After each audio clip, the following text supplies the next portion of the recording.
estu menjang angsal ganjaran swarga rehning siji kita purun seneng anane tekane wulan Ramadan pindhone gelem ngisi kegiatan wonten ing bulan Ramadan, gelem nglampahi kewajiban wonten ing bulan Ramadan. Monggo kita lajengaken kalian sinambi ngaso kita tambahi sekedhik-sekedhik. Dalam menika persiapan pertengahan nggih. Setengah insyaallah. Seniki malam tanggal 15 apa ya? 15 nggih. Nggih enjang insyaallah enjang dalu empun ditambahi sunat kunut. Jadi emutaken mbok kula kelalen yen ditambahi kunut. Sinaosa menika sunat tapi nggih kita ndereki para ulama kita, para kiai kita, tiyang sembah kita bahwa dulu mereka juga melaksanakan, kita tetap seniki mempertahankan tetap melaksanakannya. Bapak Ibu kang kula hormati, menjelang diturunkannya wahyu niki sejarah mawon singkat nggih. Kita sepakat bahwa Nabi Muhammad SAW niku angsal wahyu pertama turunipun Quran pertama niku pada usia Nabi 40 tahun.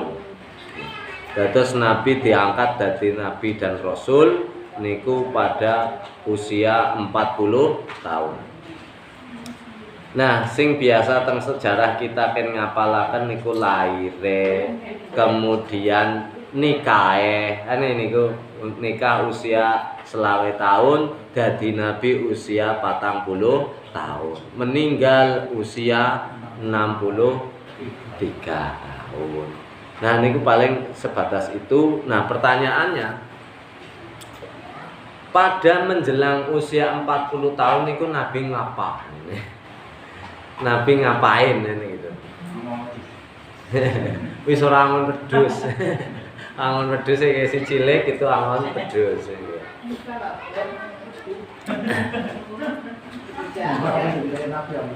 Nah, menjelang usia 40 nggih menika umur 17 umur 35-an niku Kanjeng Nabi sudah berinteraksi dengan orang luar kabilah Arab Quraisy. Sudah sering ngobrol, wong piyambakipun kan saudagar. Sing wadon kan saudagar lah. Dadi ya dheweke ya melune ya mesti melu ngurusi dagangane kan gitu. Jadi sering ketemu dengan orang-orang di luar Mekah, dengan orang-orang Madinah atau Yasrib dulu dan lain-lain dalam rangka perdagangan. Tetapi justru Kanjeng Nabi niku cenderung nek ngobrol-ngobrol niku boten masalah bisnis tok, tapi sudah nyerempet ngobrolipun itu masalah akidah. Masalah akidah. Dados tiang-tiang ingkang sami ketemu niku dipertanyakan, diobroli, diajak ngobrol masalah akidah. Gusti Allah Hanapira sing disembah apa, tata carane niku. Jadi Kanjeng Nabi sinaosa jero dianggap dijuluki Nabi Umi sing bodoh dalam arti ora tahu sekolah, yang ngurung anak sekolahan. Di sekolahan di tengah ya. Nah itu Kanjeng Nabi itu ternyata cerdas. Jadi saben-saben niku ditakokna dan didiskusikan. Sehingga tambah suwe tambah dangu niku ada kegelisahan melihat kondisi masyarakat Arab Quraisy waktu itu di Mekah dengan keimanan, kualitas keimanan Nabi. Jenenge calon Nabi ya begitu. Niku ada kegelisahan sehingga saya suwe Kanjeng Nabi niku pun boten sreg dengan cara kegiatan ibadahnya sukunya sendiri orang Quraisy. Sing orang Quraisy mau itu nyembelih berhala gitu. Itu sudah mulai sangat mulai menentang. Dadi wis ora tau campur karo sampai menjelang 37 niku Nabi sering bolak-balik ngimpi sing aneh. Kalau dalam bahasa buku-buku sejarah niku ru'ya as-shadiqah. Jadi di wae impen sing ora kaya lumrah impen. Tapi terus bolak-balik niku mending kok ganti kaya to weruh kanan-kanane fajar, ana fajar padang, sembur-sembur padang-padang. Tapi ora mung pisan pindho aja. Nah, terus kananane weruh langit dan isinya weruh apa gitu. Tapi ajek mawon mboten pernah sering banget nih. Tambah gelisah. Akhirnya pun Kanjeng Nabi niku di dalam merenung memahami agama-agama orang-orang yang bertemu dengan beliau, kemudian melihat kondisi masyarakatnya, dipikir dengan nalarnya, niku semakin gelisah. Dados panjenenganipun sering uzlah, sering menyendiri, tirakat cara saya wong sithine, nyepi. Jadi suwe-suwe bebah ndeleng ribute wong Arab Quraisy, sibuke urusan dunia baik, bolak-balik cekcok, bolak-balik perang, bolak-balik rusuh kayak niku. Suwe-suwe jenuh sudah. Nah, akhirnya beliau itu menjelang usia 40 itu sering banget menyepi. Nah, niku nemu sawijining gua. Nggih menika gua Hira. Gua Hira niku gua watu. Dadi nang ning dhuwur ana gunung batu. Nah niku teng dhuwur niku ana bolongane. Ana ruangane. Nah niku Kanjeng Nabi teng. Mulai dari semalam rong dina, telung dina, sesuk tekan seminggu, tekan rong minggu di situ. Itu angel ceritanya nih arep munggah gua. Niku angel mandan. Dhuwur niku pancen patut tok. Beliau itu begitu. Jadi pulang hanya sekedar ngambil bekal. Jadi balik sudah seminggu bekale entong mudhun kondur niku. Nek ora kadang diujugi bekal, banyu, panganan niku ganti. Lah terus ngapa? Pertanyaannya kan ngapa nang gua itu ngapa kan iki? Apa wiridan? Wong wiridan urung dadi nabi urung diparingi wiridane. Nah, terus sembayang wong urung sembayang. Apa mung jagong-jagong tok? Nah, itu menjadi sebuah pertanyaan terutama bagi kalangan-kalangan mereka yang nggak cocok, nggak suka dengan Nabi. Ajapun Nabi gitu kan. Bagi Sunan Kalijaga ben apa ana wali-wali ora sembayang nang pinggir kali tahun-tahunan. Wali apa? Sampai digitukan ya, Masya Allah. Itu beda statusnya beda. Wali sama. Wali jaga kali ya. Oke. Jadi itu statusnya beda. Kenapa? Itu udah nggak wajib sholat dalam kondisi sama halnya Ashabul Kahfi. Ashabul Kahfi ini Wali Songo Sunan Kalijaga hanya beberapa tahun tok. Tapi ini Ashabul Kahfi 300-an tahun, 50 ya. Itu enggak, karena apa ya ditidurkan, maka kan rufi'al qalam, penanya malaikat Raqib Atid itu kan enggak difungsikan ketika orang itu tidur. Orang itu pingsan, nah itu semaput apa itu enggak ada fungsinya. Nah, ini kembali lagi Kanjeng Nabi itu mboten meneng tok teng aring Gua Hira niku mboten. Tetapi beliau sholat. Loh.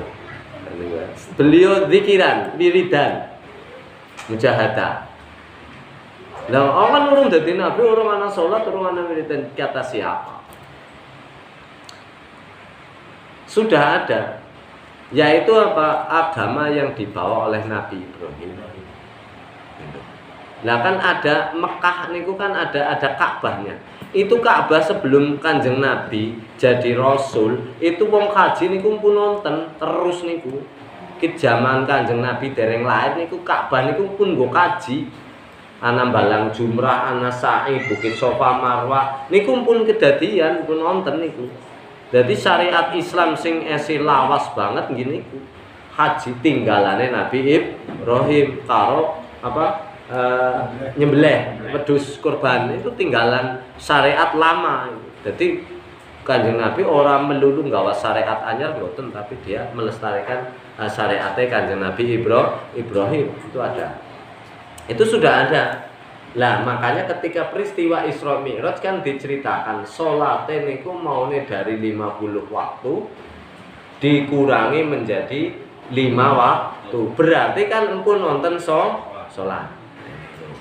Nggih, berarti empun nonton salat ning carane kepriyen kula mboten ngerti. Ngono 50 waktu ya apa?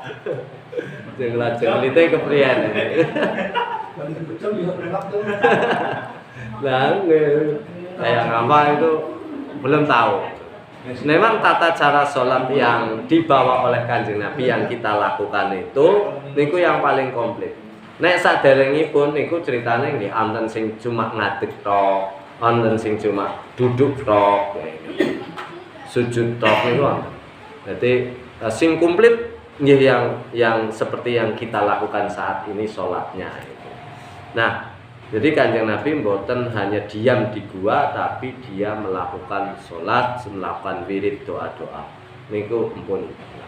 Sampai malam 17 Ramadan. Nah, Ramadan niku pun wonten sejak sebelum Kanjeng Nabi lahir. Istilah Ramadan niku pun wonten. Jadi bulan-bulan Muharram, Safar, Rabiul Awal, Rabiul Tsani niku pun wonten sebelum Kanjeng Nabi lahir. Ora dadakan gawe, niku ora. Nah, ketika wahyu itu turun di malam 17 Ramadan, kisah yang paling kuat, sejarah yang paling kuat adalah mengatakan 17 Ramadan. Itu malaikat Jibril wujud dalam bentuknya, tetapi ukurannya diperkecil ya. Dia ukurannya pada kayak umumnya menungsa gitu. Nah itu datang Nabi ketakutan ya, lumrahe wong dor-dor ana teka wujudnya putih bersih kan gitu kan, mencorong kan kayak apa. Ana swiwine mending anu kayak manuk kudu manuk. Jadi antara bingung, antara ketakutan, antara itu warna-warna campur aduk. Nah, kemudian didhawuhi Iqra, bacalah Muhammad sampai 3 kali. Kanjeng Nabi namung saged ngendika, aku ora tau yang maca, Nabi Qori, saya ora tau yang maca apa. Nah, dirangkul, diwarai, dituntun Iqra bismi rabbikal ladzi khalaq. Itu surat pertama turun Al-Alaq ayat 1 sampai 5. Iqra bismi rabbikal ladzi khalaq, khalaqal insana min 'alaq. Nah, cekap niku gampangane Kanjeng Nabi medun, wis gugup lah cara wong wis mlayu wis. Wah, gitu. Tekan ngoman niku mboten saged ngomong napa-napa, mung diledhek karo keringat dingin pucet kaya niku. Ora tau-tau nek. Mulane ingkang garwa Sayyidah Khadijah niku ya bingung ya kepriyen ya menyambut. Hanya mung Kanjeng Nabi niku mung saged ngendika mung nyong selimut nyong njaluk selimut terus nyong adem diselimuti gampangane niku. Sehingga diselimuti sing kademen mening, selimuti mening ya sing gigil wae. Kademen mening sih keringat dingin sampai kandel selimutnya. Nah, nembe mulai suwe 100 ya bisa. Nopo akhirnya Mbak Sawis mulai tenang niku saged cerita. Begitu cerita Sayyidah Khadijah niku kemutan pamane. Pamane niku pendeta yang dia itu paham betul isine kitab Injil, isine kitab Taurat. Diparani cerita. Nah, akhirnya dugi teng dalem Kanjeng Nabi. Niki diceritakan niku langsung pamane niku si pendeta niku langsung iman. Beliau ini kan buta matanya. Buta, mbae niku pamane niku. Dia terus bagaimana? Seandainya nanti saya masih hidup Masih hidup saya orang pertama sing ngarep ngalang-alangi wong sing ngarep musuh paling kowe mat. Nyong sing ngarep dadi benteng uripmu. Langsung begitu diceritain langsung tegas begitu. Nek aku isih panjang umur, aku sing ngarep mbelani kowe, sing ngarep nglindungi kowe, pasang badan pati uripku. Sebab nopo tahu persis nanti ini orang yang kayak gini, nabi terakhir adalah orang yang akan dimusuhi, orang yang akan dicaci maki, dihina, bahkan diusir, mau dibunuh. Diusir dari rumahnya, dari desanya, bahkan diancam mau dibunuh. Maka seandainya umur saya panjang, saya akan menjadi orang yang pertama melindungi kamu, menjadi benteng. Tapi mboten suwe pamane terus kabur. Tapi sudah menyatakan dia itu paham betul dan menyatakan siap untuk mendukung membela keponakannya. Nah, niki kaitannya dengan malam nuzulul Quran.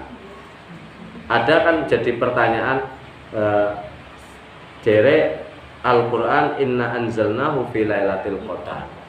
Quran diturunkan teng malam Lailatul Qadar. Lailatul Qadar niku hadis sing mandan sing kuat paling banyak itu mengatakan di 10 terakhir, bahkan bilangannya yang ganjil. Nah, ganjil goleti bilangan ganjil 10 terakhir kepriyen wong puasane mulainya ora padha. Angel tuh lihat dari akal-akalan masih nyong kowe bae. Mangkat terawih ngesuk 10 terakhir ngarah Lailatul Qadar. Lah wong nyantane puasane mulai beda. Itu ini beda. Dan itu sementara Quran Nabi Muhammad menerima wahyu pertama di malam 17 karena sinang tengah-tengah. Ini kadang yang menjadi pertanyaan. Kula riyen lagi nembe niku nggih. Niku iki piye wong jere di malam Lailatul Qadar di 10 terakhir, tapi kok ini ceritanya di 17 Ramadan. Jadi mengatakan secara umum, secara global Quran utuh diturunkan dari Lauhul Mahfuz itu adalah di malam Lailatul Qadar, yang mana hadis paling sahih paling kuat banyak niku adalah di 10 yang terakhir. Nah, niku tapi niku sifatnya masih turun secara global utuh, tidak turun ke nabi, namun turun di langit dunia, masih di Baitul Izzah. Nah, baru di 17 Ramadan nikolah diturunakan untuk siji ayat 1 sampai 5 surat Al-Alaq. Nah, terus setiap sampai Kanjeng Nabi wafat niku Quran diturunakan ora bruk dadi buku niku mboten, tapi tuk sepetil, sepotong ayat, 2 ayat, sesurat niku diturunakan sesuai dengan kebutuhan. Jadi cara medune niku acak random, baru nanti setiap malam niku malaikat Jibril sowan teng Kanjeng Nabi perlu tawajuhan, berhadapan, dikte, artinya ngetes hafalannya Kanjeng Nabi tentang surat-surat itu dan menempatkan urutannya. Oh, ayat ini di bare kiye, sedurunge kiye diurut. Jadi selama itu tiap malam gampangannya niku ngurutaken urutan ayat, urutan surat itu, sehingga terbentuklah apa yang seniki panjenengan bisa lihat kitab Quran niku urutannya kayak niku. Jadi nang ngarep itu Fatihah, mburi dewek, Falak, Binas. Nah, urutan ayatnya juga sudah diurut. Padahal aslinya diturun untuk siji itu ngacak sesuai dengan kebutuhan pada saat itu, kejadian pada saat itu.